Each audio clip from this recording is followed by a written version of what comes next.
Mon Dieu, j'aimerais que tu adores ton Dieu pour lui dire, Seigneur, tu es le plus grand, tu es le plus fort, tu es le redoutable, tu es le puissant guerrier. Même dans cette bataille, je reconnais que tu es le plus grand.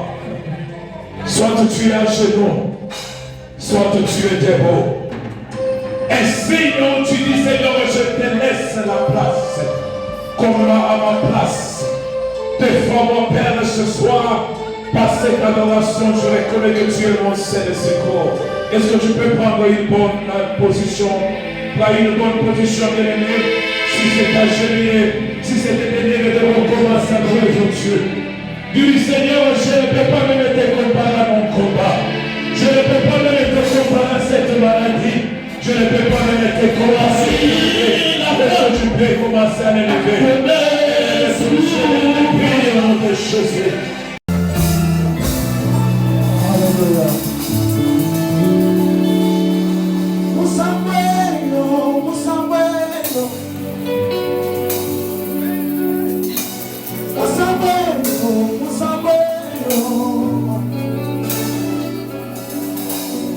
En fait, la promesse restera là. Et toi, tu ne vivras pas. Tu ne verras jamais son accomplissement. C'est une prophétie qui court vers son terme. Si cette prophétie tarde, attends-la, car elle s'accomplira certainement. Ici, le problème pour que tu puisses attendre, c'est là-bas que le problème de la foi entre en jeu. La foi, elle est patiente. Quand on est dans l'enseignement, on est à l'école de la foi. On ne doute jamais. Quand tu es dans l'école, on t'apprend la foi. La foi refuse le doute. Quand tu as la foi, garde ta foi. Vous allez comprendre ceci. Toutes les personnes que Jésus a croisées, Jésus les a guéris au moyen de leur foi. C'est au moyen de la foi que Dieu les a guéris. Si tu es aujourd'hui ici, tu es en train d'attendre l'accomplissement de tes promesses. Le problème c'est que il faut que tu aies d'abord la foi. Et écoute-moi très bien. Dans l'école de la patience, avec il y a que mon montre. Quand tu entres dans l'école de la patience, tu laisses la montre dehors. Tu ne regardes pas la montre. Tu n'es pas en train de dire on va me venir demain. Dans l'école de la patience, on entre sans montre pour que tu ne sois pas découragé. Écoute-moi très bien. Quand Dieu promet, il n'est pas simplement celui qui promet, mais Dieu est celui aussi qui réalise le promesse. Quand il te donne une parole, il veille sur cette parole pour que toi, tu puisses vivre cela. Abraham, Dieu lui a dit, l'époque qui viendra. Dans l'époque ici, mais l'année prochaine.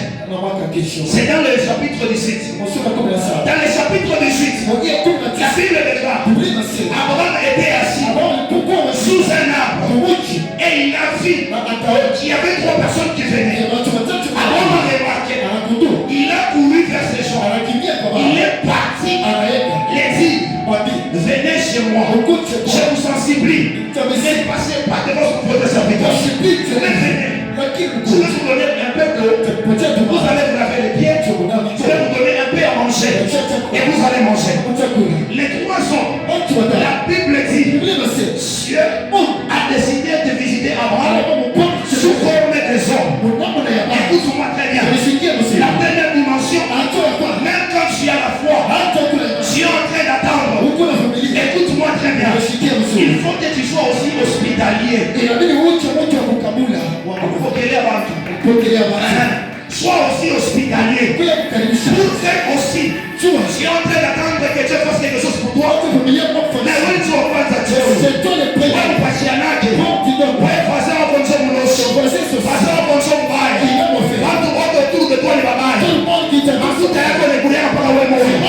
Je te forme ceci. Quand tu es chrétien, tu es obligé d'être aussi hospitalier. Alléluia. Sois aussi hospitalier. Hébreux chapitre 13, verset 2. La Bible déclare, assis en exerçant l'hospitalité, certaines personnes ont logé des anges sans les savoir, soit aussi hospitaliers. Si Adam a tchatchoyo, si Adam attends, mais donne aussi aux gens, donne aussi à ton entourage.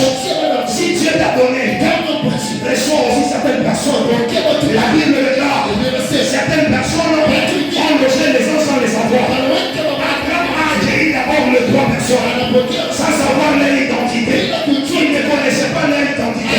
Mais quand même, il les a reçus. Toi, quand quelqu'un demande même de l'eau chez toi, c'est un sorcier. Il va bloquer la nourriture chez toi. Sois un peu hospitalier. Même quand quelqu'un te demande, tu ne le connais pas. Donne toi aussi, tu l'avais déjà connu. Mais Dieu va prier. Écoute-moi ceci. Et pendant qu'il fait tout ça, la Bible déclare, ils ont dit fais ce que tu as dit. Il est parti chez sa femme, il a dit prépare vite, vite. La bonne nouvelle c'est que chez Banaum et tout le monde a dit ça. Que nous soyons un peu bénis avec des bonnes femmes. Nous laissons qui sont à l'église.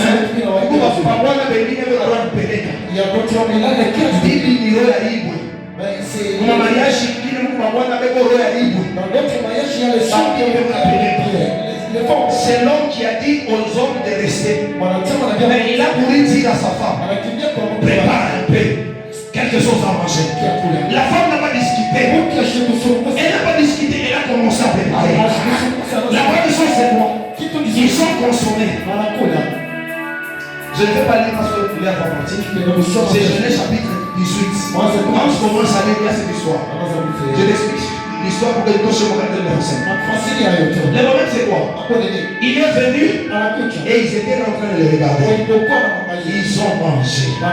Quand ils ont fini de manger, ils ont demandé, Sarah ta femme est où? Il a dit non, elle est là-bas. Elle est à la cuisine. Elle est à la cuisine. Ah ok.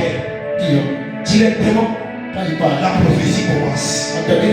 Il commence à lui prophétiser. Écoute-moi très bien. Nous sommes des gens qui vivent dans une mauvaise génération. J'appelle cette génération la génération des tourments. La génération des tourments est en train d'envoyer cette génération. La génération qui est simplement que je vois. Que je vois. Pour que je croie. Avant de voir, il faut que tu crois.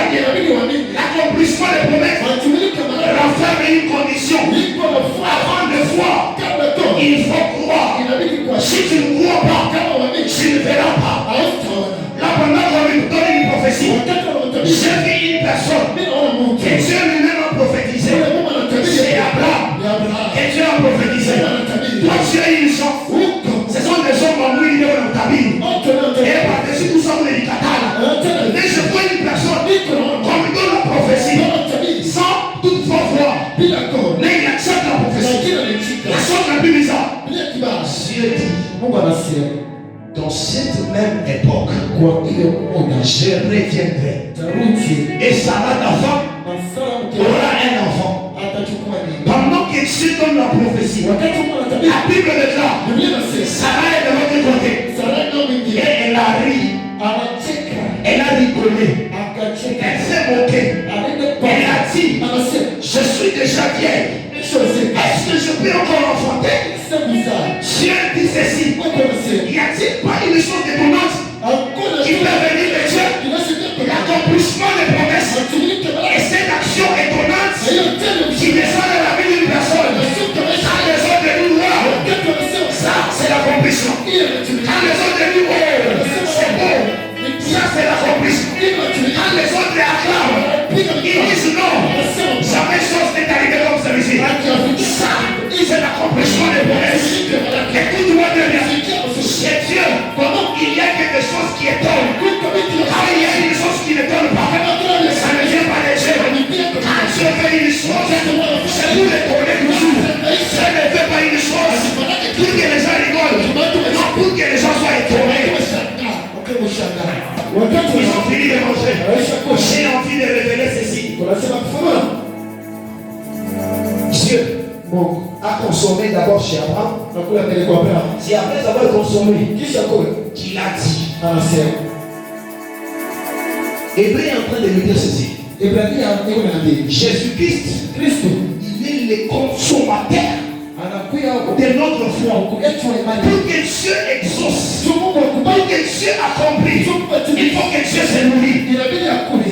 Il faut que Dieu se nourrisse d'abord. Et par après, il va aussi agir. La Bible déclare à celui qui a quelque chose, ajoutez-lui. À celui qui n'a pas quelque chose, rebranchez-lui. C'est que cela veut dire. On a toujours quelque chose à donner à Dieu. On a toujours une chose à donner à Dieu. Et cette chose, c'est la foi. Dieu consomme la foi et il te bénit. Après avoir mangé le pain, Dieu a prophétisé. Je lève ma main sur ta vie. L'éternel est Dieu. Il donne une parole. Tu changeras pour l'histoire de la vie. Sarah a dit, c'est lui qui entendra mon histoire. C'est maintenant dans le chapitre 21. Écoute-moi. J'ai dit à 75 ans. 75 ans, Dieu a visité Abraham. Mais à 100 ans, Dieu lui a donné ce qu'il avait promis. Combien de temps passé? 25 ans passés. 25 ans. L'histoire 25 ans. Et voilà. 25 ans déjà dans mon bac. 25. Il est 25 ans, Johnny a gagné. Peut-être que l'autre c'est 25 ans. Mais 25 ans de promesses. La réalisation s'est passée quand l'homme a 100 ans. Et quand après, Sarah a combien de enfants? À 90 ans. Que Dieu nous bénisse. La promesse peut tarder. Mais la promesse va te garder toujours en vie. Tu ne mourras pas. Ça ne va voir. C'est ce que notre Père a pris. L'exemple de Siméon. La Bible est là. Quand il a vu, que Dieu bénisse. Quand il a vu, il a dit maintenant, Père, j'ai vu. Vous savez, la chose la plus importante dans tout ça, c'est quoi? Siméon n'est pas en train d'attendre voir Jésus grand. Il est en train d'attendre voir Jésus bébé. Et Jésus bébé lui suffit. Une promesse, petite qu'elle soit, elle te suffit. Quand ça vient des yeux, elle est petite. Elle te suffit. Siméon, le bébé Jésus, lui suffit. Il n'a pas besoin d'attendre Jésus qu'il grandisse. Et il a même prophétisé. Écoute-moi très bien. Moi je termine maintenant par l'histoire des de Lazare. Écoute-moi. Maintenant qu'on a donné l'enfant, à qui? Voilà. À Abraham. L'enfant est entré. Le mois prochain, donc l'année prochaine, je reviendrai dans cette maison. Non, Sarah ne sera pas enceinte, mais Sarah aura déjà un enfant. Elle aura déjà un enfant. Je prophétise au nom de Jésus. L'année prochaine, l'Éternel le Dieu accordera ce que tu cherches. Les jours qui viennent, l'Éternel le Dieu accordera ce que ton cœur désire. Les heures qui suivent, Dieu va te donner ce que ton cœur désire. Parce que la promesse de Dieu, elle te garde en vie. Écoute-moi très bien. Je suis contre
sikuseme vya kweli. Mtu anakufa. Aisha manasi nakufa. Jésus a dit, cette maladie, c'est pour la gloire de Dieu. C'est pour la gloire de Jésus. C'est que tu souffres aujourd'hui. Tu es en train de vouloir s'accomplir. C'est pour la gloire de Dieu. L'accomplissement des promesses. Elle a sommi quand on va dire. La saison maintenant, elle est en train de s'accomplir. Au nom de Jésus-Christ, il est celui qui accomplit les promesses dans nos vies. Il dit, cette maladie n'est pas pour nous. La personne est morte. La personne est morte. La Bible déclare, après 4 jours, Jésus est venu. Maintenant, quand il arrive, quand tu es parti, et t'allais dire, Seigneur, si tu étais là, mon frère, ne devait pas mourir. J'ai formé une personne. Jésus n'a pas besoin d'être là. Pour que toi, tu vives éternellement. Sa parole te suffit. Sa parole te suffit. Sa parole est oui et amen. Sa parole est la chair. Écoute-moi très bien. Je finis par ici. Marie. Si j'étais là, mon frère ne pas mourir. Jésus dit, je suis la résurrection. Je suis la vie. Et ceux qui sont morts. Alors, tu crois cela? La femme dit oui. Je crois. Elle a même révélé. Elle a dit, tu es le Messie, que le Fils de Dieu, qui est venu sur nous.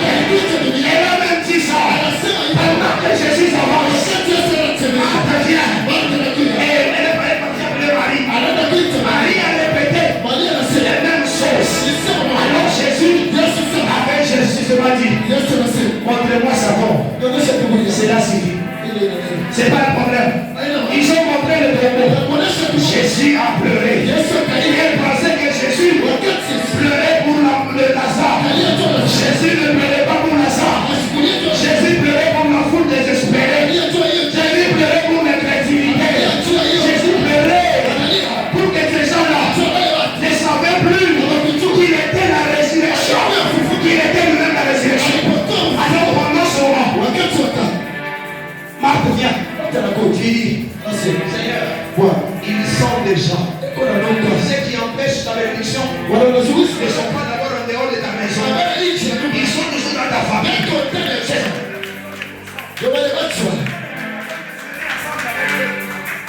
Ce sont les mêmes personnes. Et il a dit, hey, ils sont déjà. La chose la plus bizarre. Jésus maintenant répète. N'étais-je pas dit? Si tu crois, tu verras la gloire de Dieu. Quand on croit, on finit par voir. Pendant la saison de l'accomplissement des promesses, on a besoin d'abord de croire. Maintenant que tu es dans l'équipe, crois d'abord. Crois d'abord que Jésus peut faire tout sur toi. Crois d'abord. La foi vient de ce qu'on entend. Et ce qu'on entend vient de Jésus-Christ. Pendant qu'il vient, il te donne une parole. Crois cette parole. Et lui, il exécutera. N'étais-je pas dit, si tu crois, tu verras la gloire de Dieu. L'accomplissement de Dieu, c'est la révélation de la gloire de Dieu.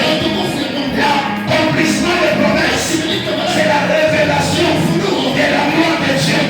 La Bible déclare, Moïse a dit à Dieu, montre-moi ta gloire, et cela me suffit. Sur une chose, je vais passer par le près des rochers. Je regarde les rochers. La Bible déclare les rochers, c'est Jésus-Christ. C'est lui qui bâtit sa maison sur le roc. Quand le vent viendra, quand la tempête viendra, et dans Picard, dans nous, une fois fondée sur la croix et sur le roc, c'est une foi inébranlable. Même quand les problèmes viendront, je ne serai pas découragé. Écoute-moi très bien. Dans l'accomplissement des promesses, les diables se lèvent aussi pour combattre l'accomplissement. Le combat de l'accomplissement est plus grand que le combat de l'annonce de la prophétie. Le combat de l'annonce de la prophétie est trop petit. Mais le combat de l'accomplissement des promesses, c'est un combat très grand. Il demande les gens qui ont la foi, une foi solide, une foi extraordinaire. Si tu crois, tu verras la gloire de Dieu. Si tu te donnes un enfant, oui, accomplissement, c'est ça la gloire. Quand je te donne ton accomplissement, j'ai pris de promesses. Il t'avait dit, je te donnerai un mari. Si tu veux un mari, c'est la gloire de Dieu. Quand tu trouves l'argent que Dieu t'a promis, c'est ça la gloire. C'est ça la gloire. Écoute, c'est bien. Kama Mungu anakupa mdogo, hicho ndio nafaa. Unamshambula ule mtoto. Tunashiriki sasa. Sema unashambula glory ya Mungu na ikupa. Tunashiriki. Kwa mfumo. Kama unapata kwa mfumo, utakupa. Mungu anasema nitakupa. Anaweka mtundu. Unaanza kuchambula. Mungu ndio unachambula. Sheria ya mada sasa. Kutosha ile mentalite. Kati ya mandi nishoka Dieu. Et je te la donne. Ça, c'est la révélation de la promesse. Prions. Prions seulement. Mon Dieu. Si tu crois, mon ami, tu verras la gloire de Dieu.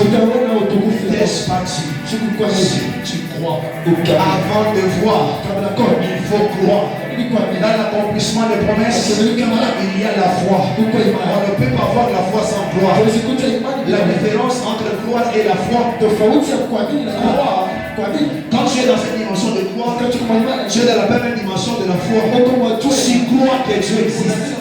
Tu crois que Dieu est. Tu crois que Dieu peut venir. Tu crois que Dieu peut faire tout.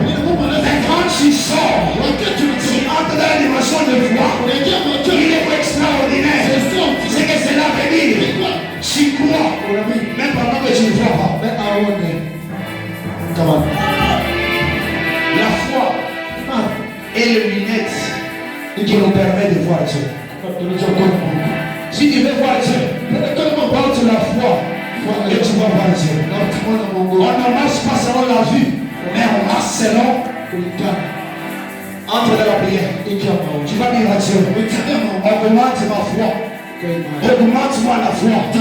Jésus au temps ancien, quand il a donné la parole de ses disciples, il leur pose la question, quand je reviendrai, est-ce que je trouverai encore la foi? Les gens sont devenus incrédules. Ils ne veulent pas croire en Dieu. Une seule requête. Ce soir nous suffit. Claque tes mains. Demande à Dieu qu'il te voie qu'il ajoute, qu'il augmente la foi. La Bible dit, par la foi, Noé fut divinement averti. Papa Junior, tu veux voir des prophéties, tu veux avoir la vision, et la foi, et tu verras. Si tu veux prophétiser avec précision, et la foi, tu vas prophétiser. Si tu veux prêcher avec précision, et la foi, que Dieu existe. Oui, crois aussi que Dieu peut faire des choses extraordinaires. Pourquoi je connaissais le problème là, il y a qui toi? Et à Sida, anakuoneshaka na wafu anawafulaka na wale wote ambao na kitu anayapatiaka. Tu peux claquer les mains